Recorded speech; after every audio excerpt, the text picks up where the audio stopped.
Guys আমরা এখন অটোলে ভাড়া যাচ্ছিলাম।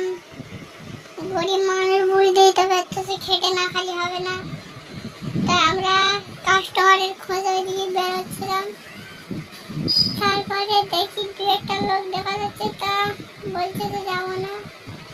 সামনে গাড়ি রয়েছে, পাশ কাটাতে দিচ্ছে না, অনেক কষ্ট করে পাশ কেটেছি।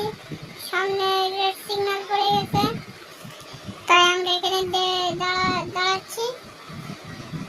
পিছন গাড়ি জাম হয়ে যাচ্ছে আস্তে আস্তে। আর এই গাড়িটা আমার এগিয়ে যাওয়ার চেষ্টা করছে, রেড সিগন্যাল মানছে না। তো আমরা সামনে এগিয়ে সাইডে করে দাঁড়ায় দেখি কি হয়। তো সাইডে করে দাঁড়ালাম, পিছন বেঞ্চে দেখি গাড়িওয়ালাটা ড্রাইভার নড়ছে না। ঠিক আছে।